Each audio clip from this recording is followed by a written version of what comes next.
Welcome back to the Convo Couch, ladies and gentlemen. I am Pasta Jardula. And I'm Fiorella. We have a great show today. Also, just to let you guys know, we did an awesome interview with Mel T, as we like to call him. Mm-hmm. He's, an organizer for She Does, and he has done a lot for the homeless community here in Los Angeles. And so we will be putting that out soon. We will let you know when. Kind of new setting, right, fam? It's like a new, we went to a different spot. We kind of try to make it more chill. Yeah, it was a different kind of interview. We talked about a Sri Lankan breakfast. We wanted to have a little bit more fun with it. So we gave it a shot. And we do have a great show for you tonight, fam, because there's great things happening in the world, like and Venezuela. Really terrible things happening. I know, right? Exactly. Great for news, bad for the citizens, I guess. Yes. So fam, you want to start us off with something you were talking about, right? Well, yes. Also, I like to tell people out there, as well as we get into this Venezuelan situation, the Convo Couch will be doing updates as well on where the Democratic candidates stand on Venezuela. And this is a huge issue, fam, because a lot of people dismiss it as dismiss foreign policy in general, but dismiss this. And right now we're seeing the Democratic Party continue pushing Russiagate, continue pushing the Mueller investigation. And it's kind of interesting because they're completely ignoring what's happening in Venezuela. And that's why we're here, to prevent that from happening. So you get all the information you need to make your own assessments. Yes, and we're going to do that. We're going to break that down. And I'm going to start off with just a little bit of the regime change playbook. Here's America's regime change playbook, because we're going to dive on in. Fam has loaded up a lot of great material today. We have a lot of fun stuff to talk about, but here is America's playbook for regime change. Number one, locate a country fruitful of natural resources. We talked about Venezuela, largest oil reserves in the world. Also a lot of silver, minerals. Apply sanctions and create an economic crisis. There are two major reasons why economic sanctions are applied to a country, fam. One is to cripple it within the government. Mm-hmm. People can become mad at each other and let it cripple within, or to change the behavior. So we've been applying sanctions for years. Fund the opposition with American tax dollars. Juan Guaido was just on the cover of GQ. He's being funded by the oligarchs and the elites in the American government who want that oil, so he is their puppet. Act like we care and offer humanitarian aid. We did that a couple of weeks ago. Evil Geppetto John Bolton was talking about it. And then call for the democratically leader to step down. He has, but guess what? Maduro is not stepping down, and the people are standing behind him. Install our puppet. That's number 6. We're stuck right there. This is where we're at. Right now, we are trying to find a way to install our puppet, our government is at least, and get Guaido into power so we can get a hold of those oil reserves and everything else we want. However, Maduro is standing with his people, and he's standing up, fam. So then we can steal before we can steal the natural resources and find the next country to rinse and repeat. We're stuck on number 6, fam. What's the next country? Well, right now we have. I'm sorry. Let me decline this. Apologize, and put that back up. After Venezuela, I think Cuba's on the march. Haiti's on the march. Again. Bernie the Bernie bro. We love you. Leaving a super chat. He's one of our Patreons. We love you, Bernie. Perry Winkle. But I mean, there's a lot of countries lined up. We just heard from a journalist from Sputnik. Remember yesterday, African. We got to watch. There's a couple socialistic governments coming over there that we're going to be opposing. We're putting bases all over. So the map coming out this summer, I think you're going to see the Avengers Endgame, Haiti, then maybe the second Wonder Woman, and then Cuba. I know they're all set to release around the same time. Oh, that's wonderful. Yeah. Apart from the environmental destruction that the planet is going through, by the way. So let's kind of start talking about, talking about how the U.S. yesterday on May Day was using Guaido, attempting a coup against Maduro. Yes. Okay. So the U.S. National Security Advisor John Bolton has condemned the Venezuelan president Nicolas Maduro for hiding in a military bunker, which is a complete lie, because Maduro was actually addressing the thousands of people, hundreds of thousands of people outside.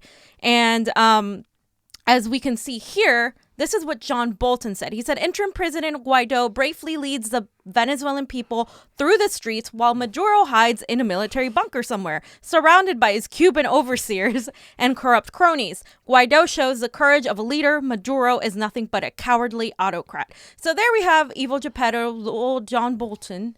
And then we have Joe Biden. And I wanted to show Joe Biden's tweet because the Democrats are so crazy about beating Donald Trump. So let me just read Joe Biden's tweet. The violence in Venezuela today against peaceful protesters is criminal. Maduro's regime is responsible for incredible suffering. The U.S. must stand with the National Assembly and Guaido in their efforts to restore democracy through legitimate, internationally monitored elections. In other words, I also stand with overthrowing the democratically elected leader, Maduro, in Venezuela and installing our own elected, selected CIA guy into Venezuela, and I support this. Wait, but Joe Biden is the guy who MSNBC and CNN are telling me have the best chance of beating Trump. I mean, Joe Biden almost has the same policy, the same regime change plan book as the neocons. And this is who you put up. This is who you bring to us, Uncle friggin' Joe. But he speaks better. Oh, yeah. He sounds better, right? He sounds more intelligent. At least he doesn't sound like a 3-year-old like Donald Trump. Like, that's the kind of argument I'm done with. Like, I am done with that. I don't care how he speaks. If he's literally enacting the same regime change foreign policy as Donald Trump, then what good does it do to elect another idiot that's going to do the same thing that got us Trump in the first place? And fam, I put up something. I got to get this over to Johnny about that girl, Ashley Nicole. It's on my fucking page. It says, let me be clear. My black ass is never voting for a segregationist that wrote the crime bill, voted for the Iraq war, made it harder to get rid of student loans, and treated Anita Hill like shit to save you from Trump. Fuck you if you think that. It ain't happening. Yeah, Ashley, baby. Ashley, what? Stevens, her name is, I think it is. Not Nicole. That's Ashley Stevens, sorry.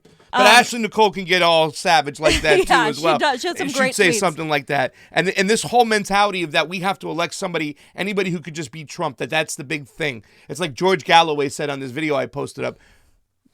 Donald Trump has been in power for 22 months. It was your heroes in Barack Obama, in Jeremy, in what's his name? George Bush, who started the Iraq war.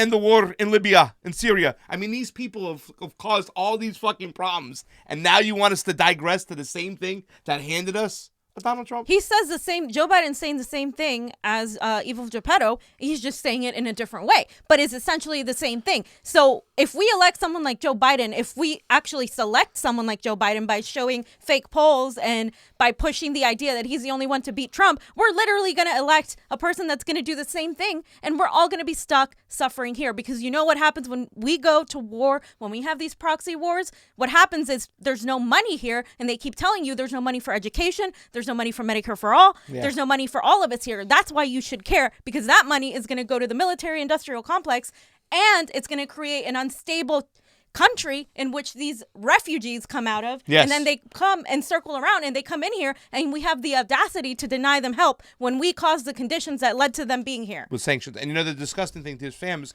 another part of that. All our tax money goes to the military industrial complex. We go in, we spend lives, because even if we don't have boots on the ground, we'll have special forces there if we're supporting this. We probably have special forces there right fucking now. The CIA's in there and shit like that.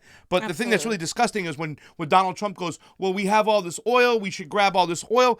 It's not our citizens that are going to get the money off that. No. That's going to go to the top 1% again. Yep. So we're using our money to pay for their wars, for them to enrich themselves, and for the 1% to get richer. And GTFOH. And people just need to realize that. I mean, we're getting really like fed up here because it's ridiculous to me how people don't see the big picture here. Yeah, myopic. So let's talk about what Maduro was actually doing instead of what Bolton says he was doing, right? So Maduro went live and he had many people behind him, and we have a video here showing exactly todo su poder comunicacional mediático. Fucking our no pudieron contra nuestro amado comandante Chávez.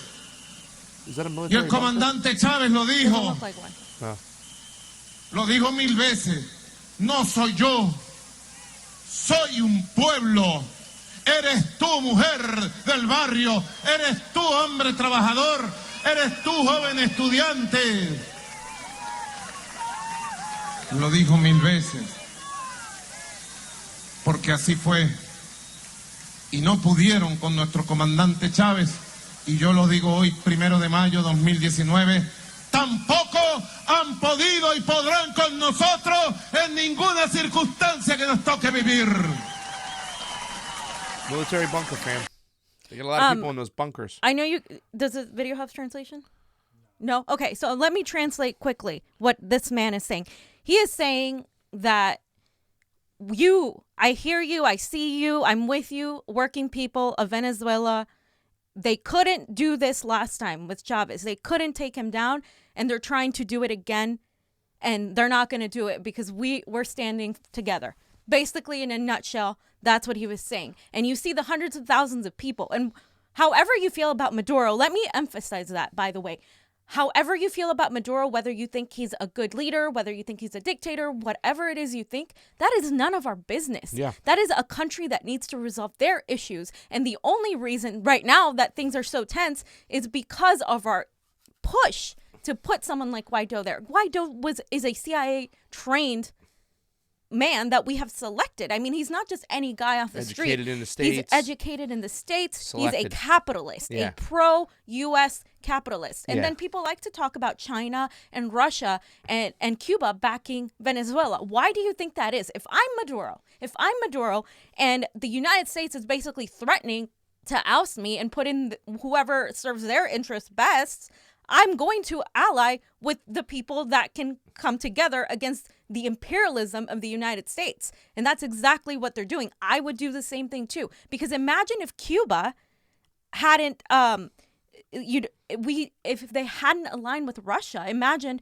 how they would be today. They would be another Puerto Rico. Yeah. And that's the thing. Like we completely don't know. A lot of Americans don't know the history of how the U.S. does this in country after country and after country. Yeah. And let's be honest. And Juan Guaido was selected. He wasn't elected.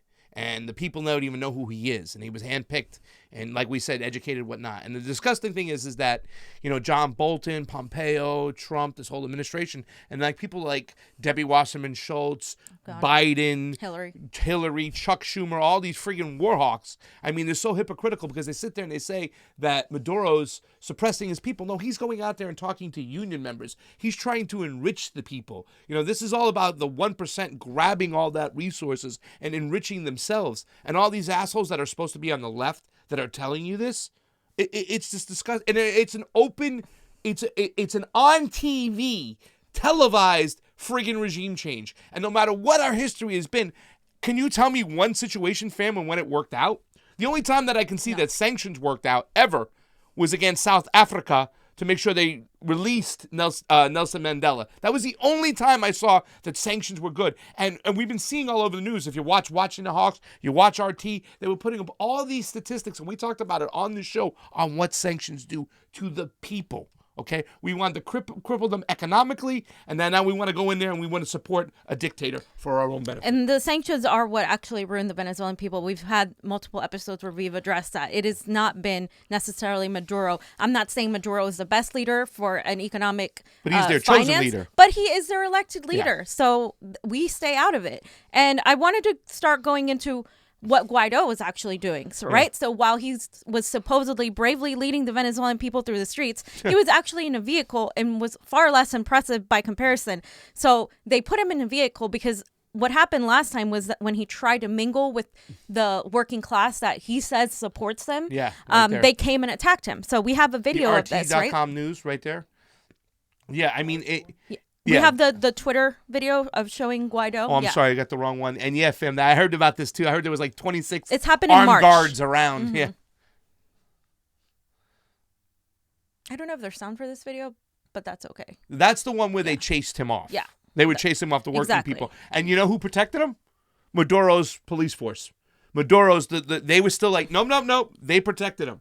That shows you what Maduro is doing. And, fam, I would like to also point out, and I should have done the research and put this out here, that anytime there's been a problem, if it dates back to Bush, it dates back to Clinton, Obama, you know what the Venezuela people have done? They've got together and signed letters. They've signed their support. Yeah. They've let the pen be mightier than the sword. They've chose not to go in the streets and go after their oligarchs. They've chose not to go after these people to try to fix things civilized. And they've gotten together at times, waiting for hours in a park to go and sign a letter and say, hey, U.S., stop intervening. Get out of here. That's what the Venezuelan people have done. They've been amazing, and they chose Maduro. Maduro's not the most popular. He's the most popular leader in the elections, but I mean, still, he is their chosen leader. So.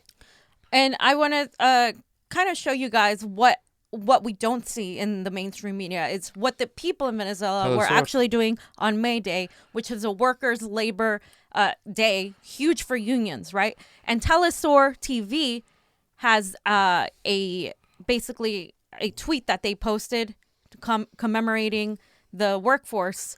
In Spanish, they posted it. So basically, I'm going to translate it. I'm going to translate it in English. And I pretty much have that on the next tweet. The labor unions and the people of Venezuela are mobilizing the 1st of May in honor of May Day. The collective will defend workers' rights gained during the Bolivarian Revolution and stand behind to support President Nicolas Maduro. So there right there is telling you that the labor unions are with Maduro, regardless of how we feel as a progressive here, knowing that labor unions and seeing those labor unions who are far stronger than any of the unions we have here, sadly, to me that says, okay, the working people support this president. However I feel about him doesn't matter. The working people support this president. They are having this revolution. They've been talking about it.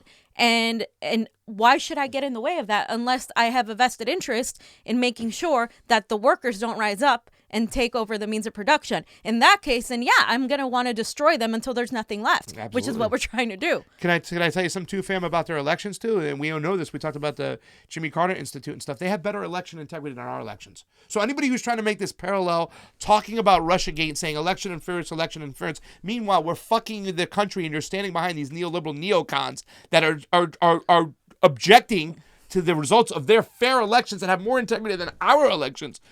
Is so hypocritical. And it's bullshit. And when the neocons and the neoliberals agree on something, you know it's the wrong thing. It is always war-related. It is always profit-driven. So let's go on to our second point. The Guaido supporters attempted a coup at the Venezuelan embassy in D.C., and I am trying to talk to someone who's actually there, so we're going to bring you as much information as possible. And from Mint Press News, there was this journalist... I forget his name, but there's several activists and journalists that are there, a lot of them with Code Pink, with Medea Benjamin and so on. And they were there at the Venezuela Protection Collective to kind of, protest and say hands off Venezuela and stand firm against U.S. interventionism there. But the Guaido supporters gathered in opposition of people outside of the embassy. And so we had, you will see the security there, the police there, and then you're going to see the activists there.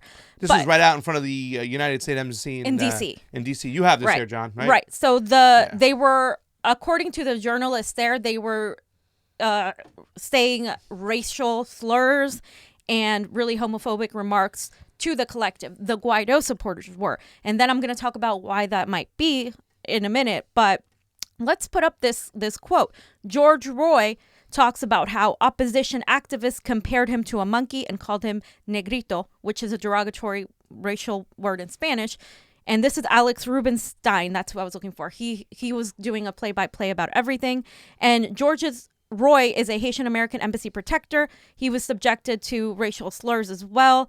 We had to endure a tremendous amount of insults and hatred that were directed at us. We are here for a political reason and also to protect the rights of Venezuelans as a whole. But what we noticed from the opposing protesters was that their opposing views were not really political. They were very personal and they reflected... Wait a minute, not seeing that. A hatred of class, and not only class, of color. Oh, perfect.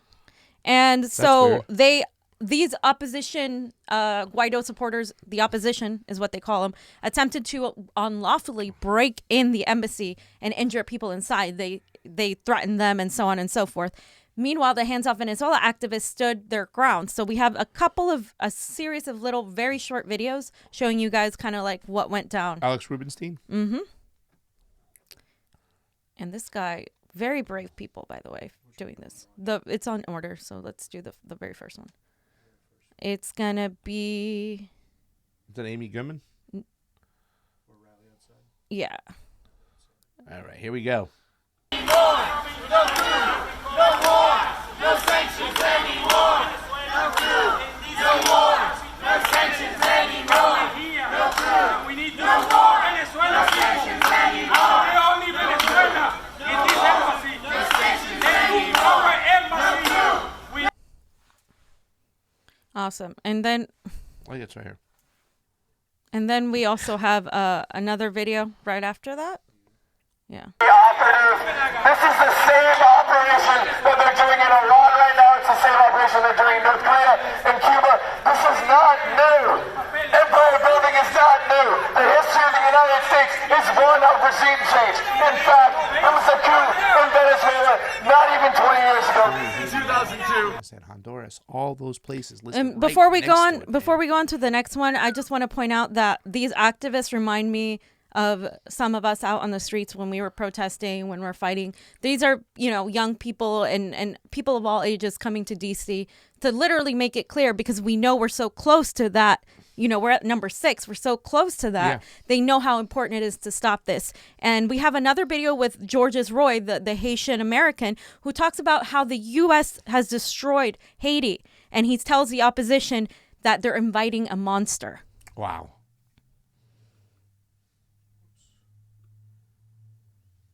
Of what this country does geopolitically, internationally, the countries they can benefit and take things from. In Haiti, we have a military base that constantly destabilizes a country that has nothing. A country that has nothing and is in poverty continuously. The little bit of wealth that's in Haiti is being stripped continuously. Okay? This is what U.S. involvement does. That's a guarantee. To the Venezuelan opposition, you are inviting a monster. You are inviting your own destruction. Let this be a warning. Let this be a warning. Let's look at other countries and see what they've done. Hands up! Hands up! Wow. Exactly. They don't even understand. I mean, we have to kind of understand here that a lot of people love to say, "Oh, the people of Venezuela." I have a friend who's Venezuelan who who supports Guaido. That's not enough. Yeah. Like, you have to know the situation. Look, it's the same thing as saying, "Well, I have a friend that's a Trump supporter because he thinks he's going to make America great again, so he must be right." It's the same thing. Not everybody is on the right side of justice, even people who live there. Not everybody understands what's going on in the greater scope of things, just like here. Yeah. It's just like here. So that kind of reasoning doesn't make any sense. Yeah. Most people don't even understand the whole thing here. Yeah, and that's why we have to make sure that we talk about this. It's also, too, like when you see a lot of these people from the States, these people from Venezuela, they're the people who are privileged enough to be able to come over here to get into certain arts programs or schools or whatnot, or, you know what I'm saying? And maybe they are part of the people who have sought asylum, because our State Department say, okay, if you go for Guaido, when things go astray, you can come back over here. So, I mean, it's not like the actual people. The majority of the people who are the workers in Venezuela support Maduro. His election was a better election, had more integrity than our election. And we should just, go along with what they said. This is their country. Let them determine their own future, especially the workers and the indigenous people, fam. Exactly. And so we have the opposition, right? As we went through this whole Twitter feed with Alex Rubinstein, the opposition activists were coming to the front of the anti-Guaido activists. So they were like face to face, and the security was right there. So, Johnny, can you show this video right here?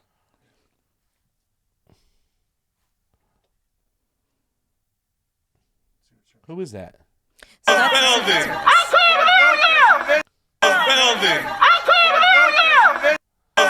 you! Yeah.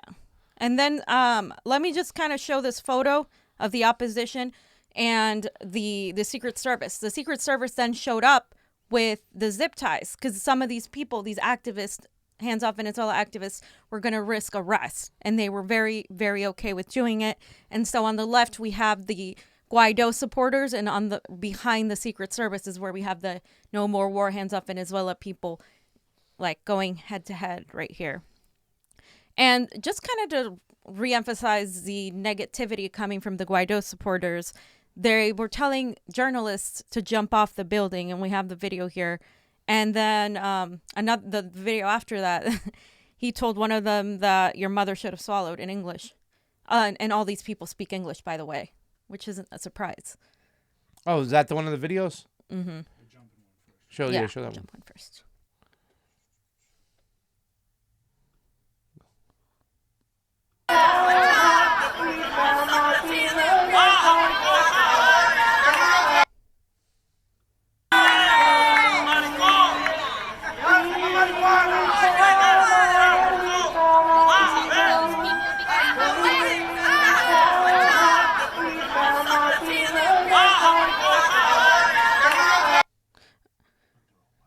Yeah. The next video. Yeah. I think so. No, it's the one where he should have swallowed.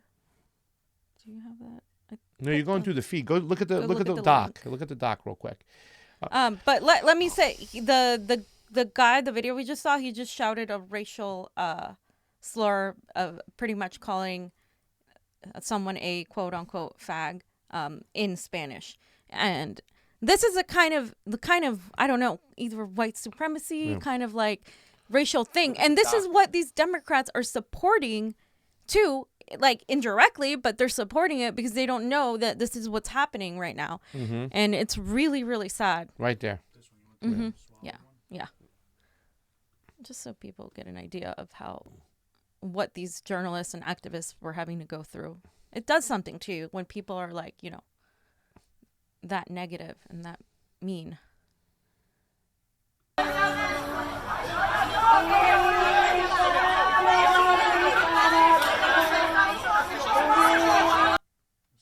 All right, we can see the tension. We can see everything that's going on with the crowd and how they're acting and their behavior and these entitled people, whatnot. These are not like the poor indigenous people from Venezuela, and they only represent a small faction of it. And once again, these people, they're privileged. They got more money, they have more time, and everything like that to come out there and speak. They're the ones who tend. Who will benefit from a Guaido presidency, an illegal Guaido presidency who was never elected, only selected. If in fact he becomes the power through a way of coup, regime change of the United States. So, it sucks. Exactly. And I guess just like one last video where Alex interviews people, actually, a young woman that was there. It's at minute 250 and to 4:37, just so you guys get an opinion of someone who has been there. Yes. Available? Sure, yeah. All right, so this is Amita.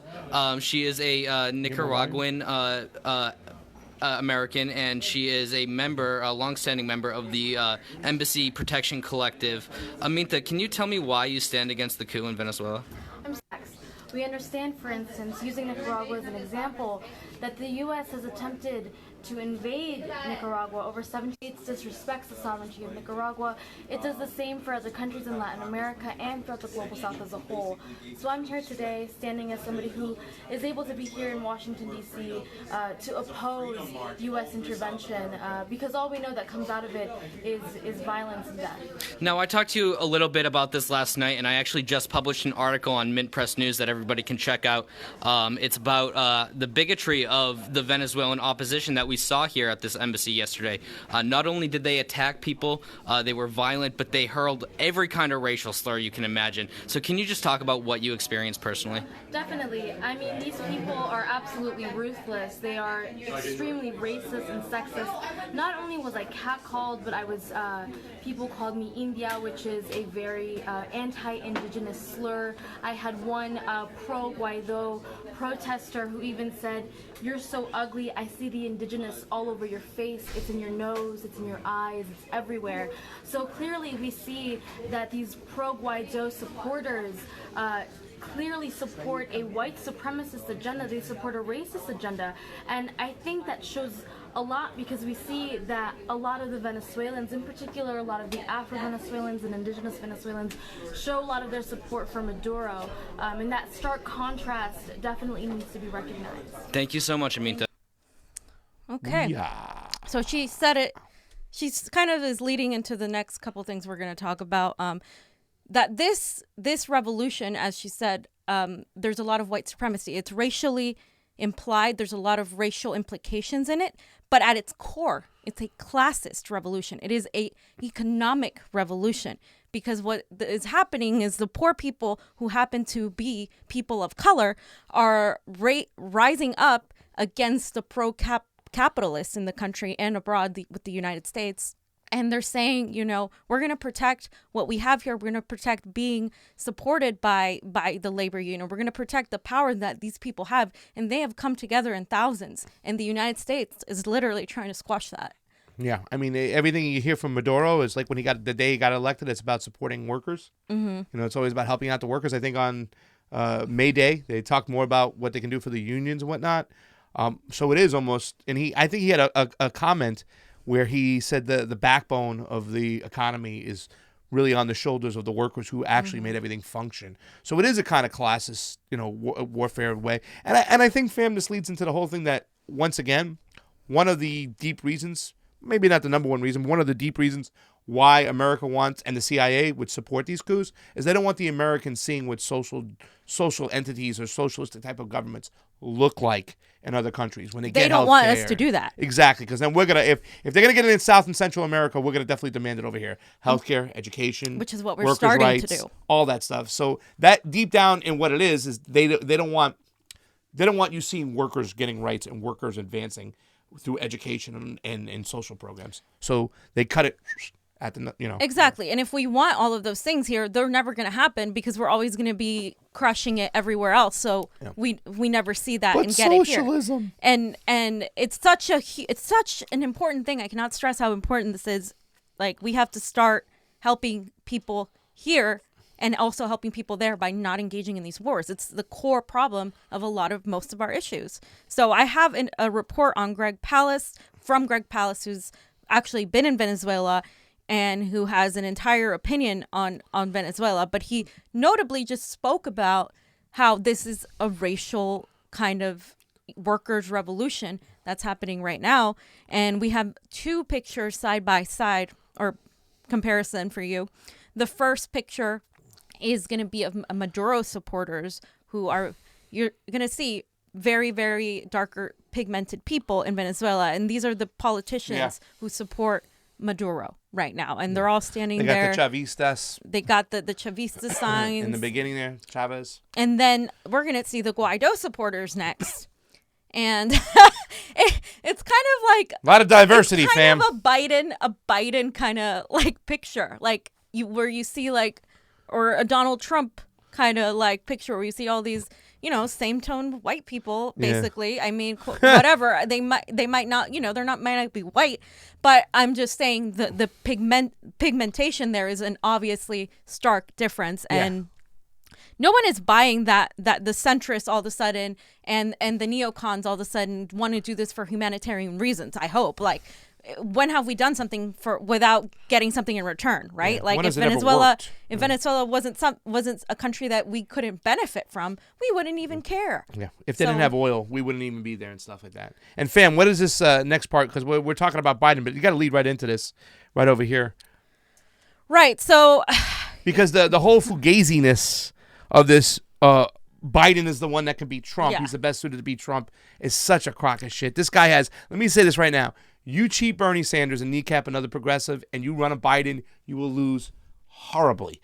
Kamala Harris will lose horribly. So when Bernie Sanders sits there and says, I'll support whoever the nomination is if I don't win it, let me say this much. Just like Ashley Stevens said, I'm going to tell you right now, I will not vote for Biden. I will not vote for Kamala Harris. You cheat. I'm writing in his name. I'm going against what Bernie Sanders says this time. Last time he told me to vote for Hillary. He wanted to do the right thing. I did, but I'm going to disagree with Bernie this time. You cheat him, you lose. And he has to do that. Because if he doesn't do that, he's the divider. They're already calling him that. So, but we as a people, they'll turn it and flip it on him. We don't have to go and do that. So no one is buying that the centrist and the people that Biden is leading the race. No one's buying that just right out of entering the race. Biden is all of a sudden the top guy. Yeah. Okay, because things don't just happen like that overnight.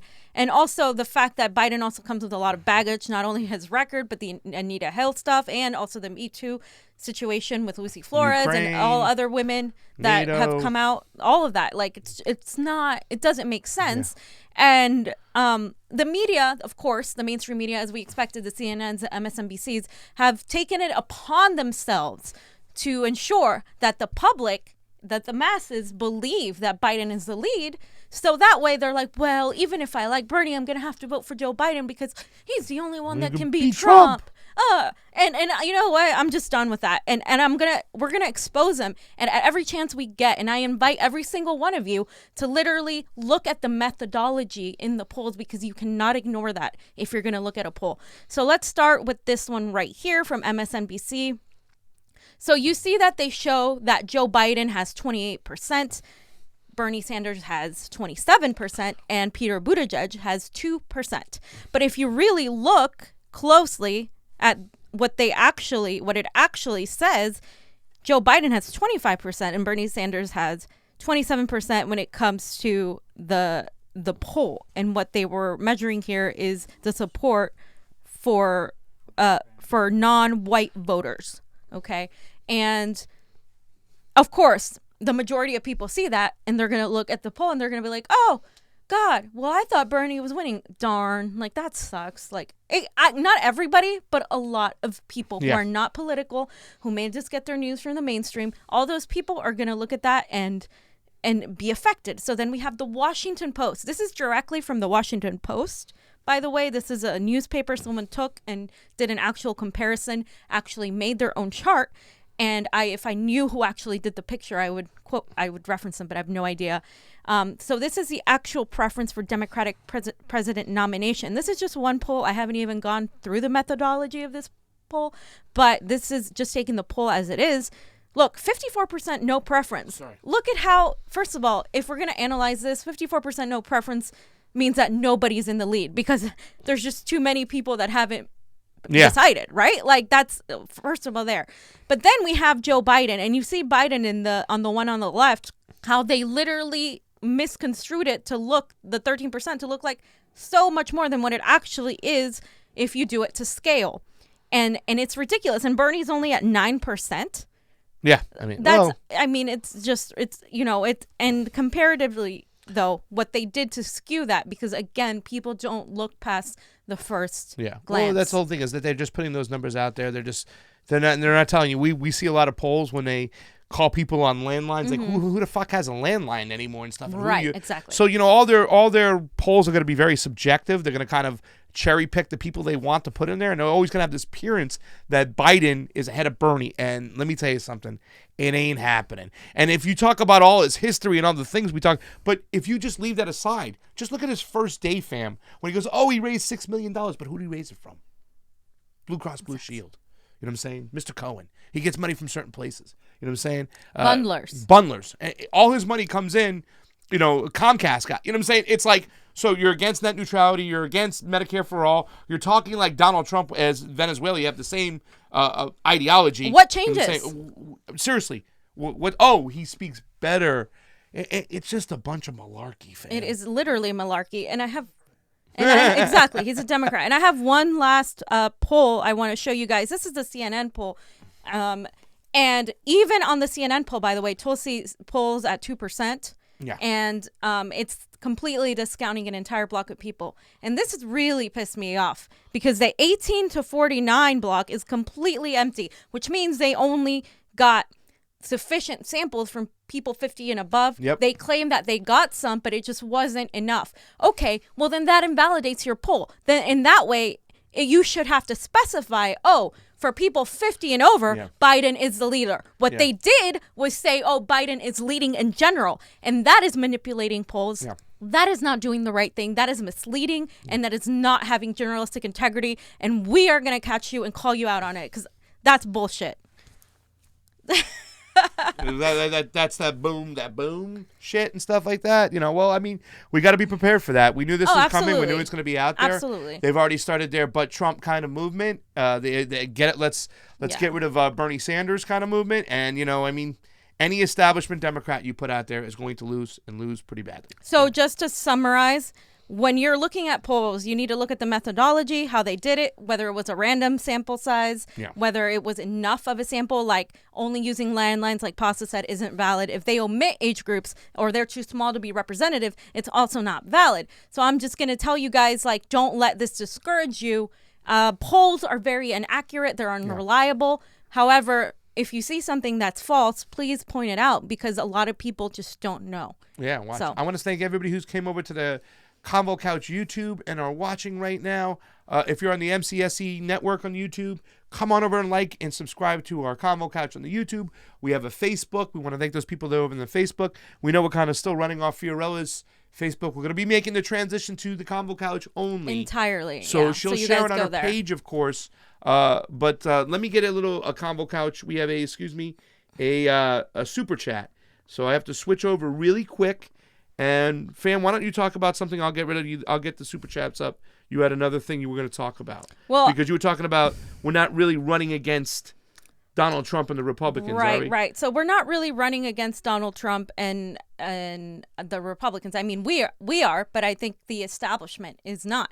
They're actually running against Bernie Sanders, and the reason they're doing that is because we have proof of they have Stop Bernie movements. We talked about it last show where they're having meetings with Buttigieg, with Nancy Pelosi and Chuck Schumer's and all of these people over there. And basically what I have the tweet up if you want to put it up. Establishment Democrats are running to defeat Donald Trump. They're running to defeat Bernie Sanders. They're willing to risk losing in the general and don't care who defeats Trump as long as it's one of their chosen candidates and not Bernie. And I can't emphasize this point enough because people like to say focus on Donald Trump and defeating Donald Trump and the Republicans this and the Republicans that. While Donald Trump has been a terrible president, he's been, kind of building up this racial hate, dividing people like Bernie says. He absolutely has done that. But what is also a reality is that the Democratic Party has kind of helped him along, at least the establishment wing of the Democratic Party. And at least through the Trump presidency, we have exposed that. And so now we have to be able to cope with the fact that, guess what? Like, the people closest to us are the ones being our enemy. They're the ones that are actually threatening progressives the most. And they are going to do everything they can to defeat Bernie Sanders, as we have started seeing with the polls and we have started seeing with the Stop Bernie movement.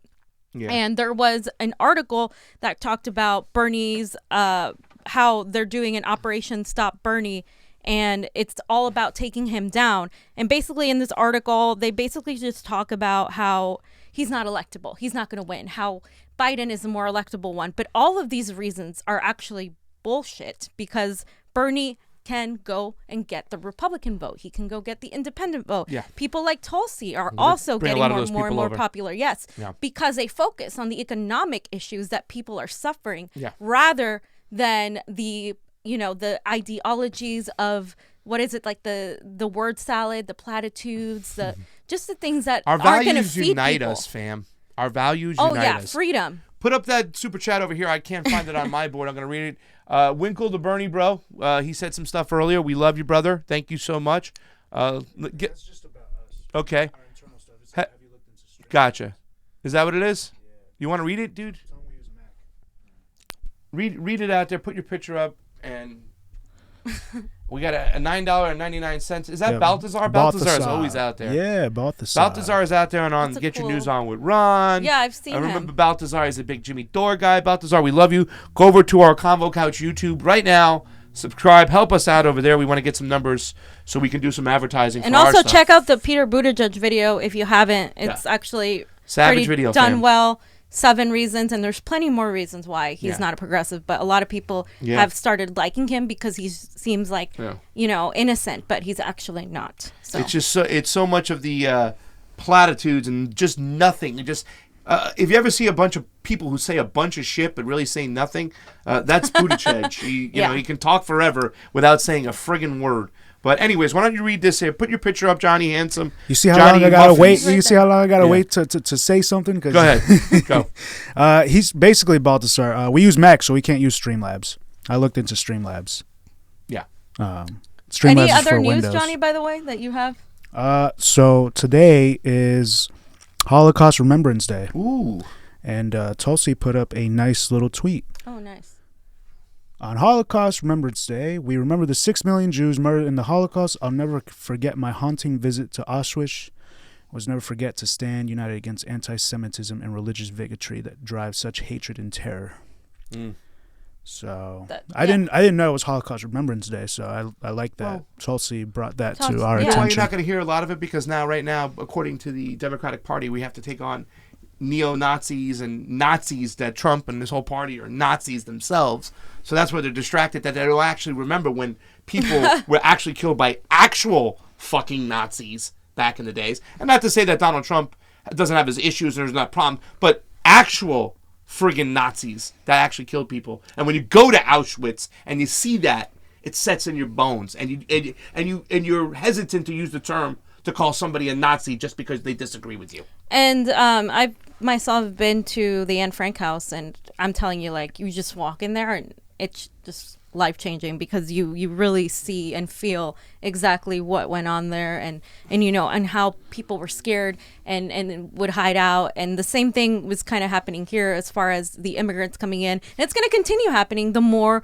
we continue engaging in these regime change wars. And the whole point of this show is to show you guys that these two things are connected. We always want to show the interconnectedness of everything that's happening in the world, the bigger picture. What's going on in Venezuela is going to directly affect us here economically, negatively, and it's going to also directly affect the people of Venezuela, make it worse, and it's going to cause more unrest, which in turn is going to lead to more immigration here. And we always point that out because a lot of people focus on Band-Aid solutions, on myopic views. They might know the statistics, they might have the numbers, but they really have a myopic view about these things. And as people in media, we actually have to look at the whole world, at the bigger picture, and how things connect and how they come together.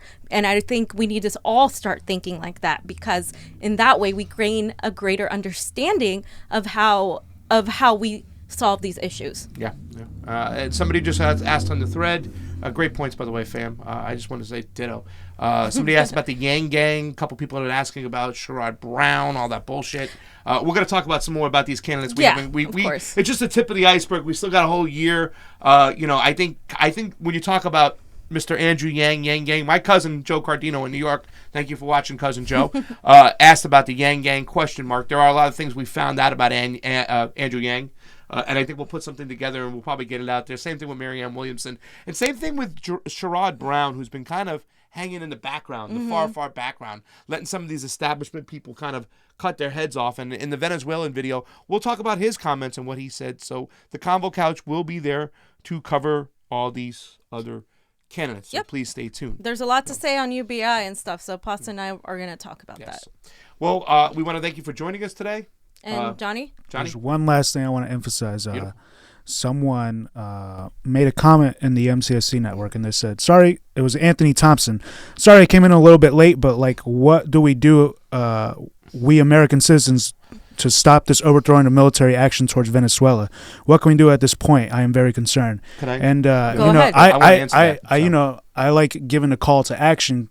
Giving people something that they can do. So what do you think it is? What you did last night, what we're doing now, exactly. Very much what Chris had just said. Everything we talk about, we might as well be mice squeaking against an avalanche, but squeak we must. Continue to squeak. Share these videos. Continue to get educated. I mean, the reason why me and Fam started the Convo Couch is we also wanted to give a different perspective from different personalities that were not necessarily seen on TV. We were educated and trained actors, but we wanted to say, hey, can we bring our personality? Maybe we can get a different type of people in there to listen, and then we can continue to squeak and talk about these situations like Venezuela. And unfortunately, it's the only thing we can do. I think maybe you have a different point of view. No, I agree. And look, people love to point out people's credentials, people's graduated from Yale, from Harvard, from etc.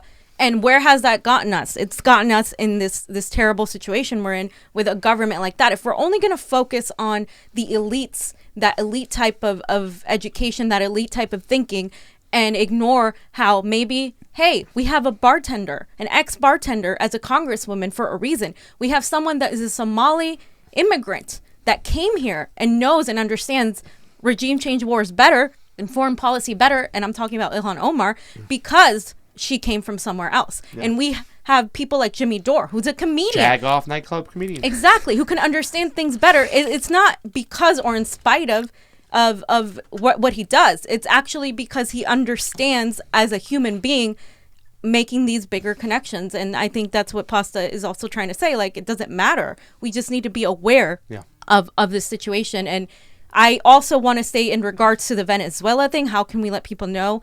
There are many groups in your community that are against our interventionist regime change wars, including Code Pink, the DSA, and other democratically leftist groups. And I know here in LA, have been tons of Hands Off Venezuela protests. Yeah. I would just kind of look around on Facebook. There's, if you go to my page, I can make a post and see what people are doing in every state, because I think it's going to take us getting to the streets. And one last point is that in other countries, we see people take to the streets for workers' rights, for unions, for economic things. Here in the United States, we only take to the streets when it's a social issue. And I have no problem. I support social justice issues. They are very dear to my heart. But without an economic, substantial plan of policy to back it up, it goes nowhere. That is why in the United States, unions have decreased in power. That is why in the United States, we don't have a class revolution, because people are so focused on the platitudes that they are actually not taking any action when it comes to the economics of it. They are so concentrated on people's behavior. What you have to think this way, you have to speak this way. Let's tone police this. Let's do that. How about we just put some policy? Because that's the only thing that matters. Let's feed people. Let's house people. Let's do the things we need to do. That's the only thing that matters, fam, is policy. Policy, policy, policy, policy, policy, policy, policy, policy, policy. The only thing that's going to help people, policy. So, I mean, and what you said also, too, I want to echo about, like, hey, man, you don't have to be the highest educated person to go out there and do some good things, because look at Rachel Maddow. She's as educated as can be. Smart woman. She's a smart woman, wise. But she's acting quite stupid, if you know what I mean. So, and fam, I think we want to talk about, but Bernie goes after Biden's record. Which is very, very important. We should close the show on this. Because listen, let me tell you something. If this is where the battle is now, we got to go in quick. We got to go in for the knockout. We got to get this guy out of here quickly. Yep. So, Bernie says, and Bernie defended himself as they were attacking him on CNN today. Take a look. Do you want to start from the beginning? Yeah, let's go. Let's finish the show with this. This is good stuff. So. Good stuff here. Senator, let me turn the page and just ask you about, I'm sure you've seen our new CNN poll out today. It shows you and former Vice President Joe Biden as the front runners in this current race. And my question to you is, will your campaign be more about the contrast that you've clearly been drawing with Biden, or will it be more focused on who can best defeat President Trump? Well, I think both, to be honest with you. Look, in my view, Donald Trump is the most dangerous president in the modern history of this country. He's a pathological liar. He's a racist, a sexist, a homophobe, a xenophobe. This is somebody who should not be president. I will do everything I can if I'm the Democratic nominee to defeat him, and I will support, if I lose, somebody else, whether it's Joe, whether it's somebody else. We're going to defeat Donald Trump.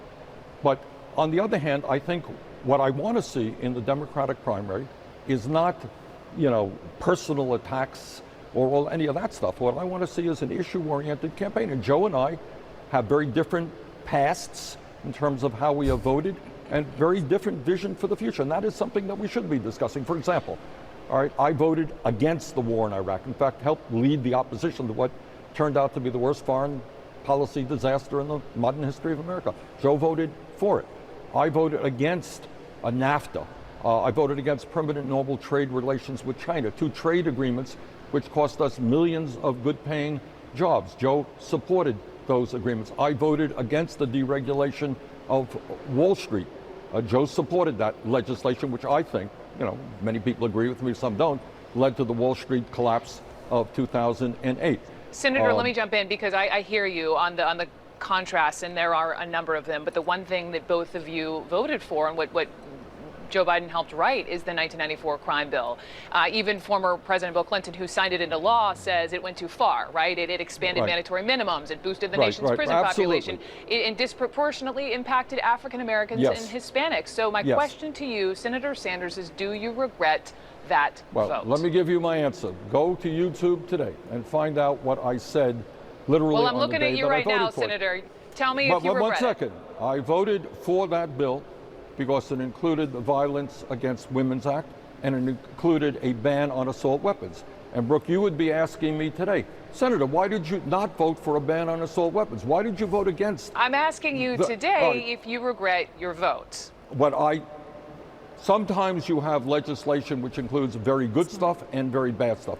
That legislation included very bad stuff. I had to make the choice whether I voted to ban assault weapons, something that I promised the people of Vermont I would, and I also had to vote to make sure that we had a violence against women provision in there. If you see what I said on the floor at that time, I talked about mass incarceration. I talked about capital punishment. So sometimes in the real world, in the Congress, you got big pieces of legislation that have bad stuff, and God knows that legislation had bad stuff. And right now, I'm one of the leaders in the fight for criminal justice reform, so we don't have more people in jail than any other major country on earth. Check my record out. Speaking of jail, Yeah, right there. Yeah, it's fine and stuff. And it's true, fam, because that was the big thing, you know. I told Johnny this today when we were looking at this. I would have signed it too. I hate everything about that crime bill, but a ban on assault weapons is huge. It is huge. I would have done everything I could to bring new legislation there. And Bernie Sanders has always been on the forefront of criminal justice reform. And we saw those videos back then and how Joe approached it about punishing people who were bad to society, the less privileged, the poor people, whatnot. And Bernie Sanders hated everything about that. But yet he made that vote because he wanted to get the ban on assault weapons and the Women's Protection Act. Exactly. And let me reiterate this. Bernie Sanders was entirely against the crime bill. Entirely against it. He literally stood there and spoke out against it, against Joe Biden. You could see the videos. We have them. We've actually, I believe we've shared them. I have it on my Facebook. It's everywhere. It's everywhere. You can Google it and watch it yourself. But literally what he says is entirely against it. And we have the video right there. Do you want to play it? I'm just playing it in the background. Okay, yeah, you can play it in the background. We've shown it before. But basically, what I'm saying is that this is a gotcha question. This is always what the centrists throw at us. Well, why did Bernie vote for the crime bill? Oh, okay, let's ignore the general context. And that anchor was actually being an asshole because she knows very well what she's doing. And you can't just, it's not a black and white thing. He's literally telling you, you have a piece of legislation and they're purposely putting that in there. So you get a little bit of something. So you get some sort of crumb. And if you don't vote for that crumb, you get nothing. And as a senator, even though Bernie stood, he was in Congress then, I believe, right? He stood against this bill. He couldn't ignore that. And he made a promise to his people and he voted for it begrudgingly because it had that piece of legislation, not because he believed in the crime bill, not because he didn't know what that was going to do. And also probably, regardless of his vote, it would have passed anyway. Yeah. And the thing about it was who knows on how that was amended. Maybe Bernie Sanders had some ways of amending it and getting those things in he needed because that's what he's always done as the amendment king. And I like the fact that he can point out and say, go on YouTube and look at it. Go look at it. The proof is in the pudding. You have to look at it right here. This is when the crime bill. Go ahead, play when he starts saying what he says, and you go back and watch the Joe Biden stuff if you want. It's pretty bad. Go ahead, let's play it. Mr. Speaker, I rise in strong opposition to this so-called crime prevention bill. Mr. Speaker, let us be honest. This is not a crime prevention bill. This is a punishment bill, a retribution bill, a vengeance bill. All over the industrialized world now, countries are saying, let us put an end to state murder, let us stop capital punishment, but here what we're talking about is more and more capital punishment. What we're discussing now is an issue where some of our friends are saying, we're not getting tough enough on the criminals. But my friends, we have the highest percentage of people in America in jail per capita of any industrialized nation on earth. We've beaten South Africa. I think that's pretty good, fam. I think Nico House has got to go live soon, so we got to maybe jump on out. He said, all right. Yeah. So we have to end the show, fam. It is also 4:45, and then you have some place to be. Thank you for watching. Please go over to our Convo Couch once again on our YouTube. Like, share, subscribe. Help us out. We got over 1,000 the other day. Thank you for all that support. Same thing with the Facebook. I think Johnny said the other day, if you're on our Facebook Convo Couch, go over to our YouTube, Facebook. We also have a Patreon, and we're going to hook up our Patreon hopefully with some special gifts soon. So thank you to our Patreons out there. Thank you as very well. much, guys. Yeah. I'm Pasta Jardula. And I'm Fiorella. Combo out.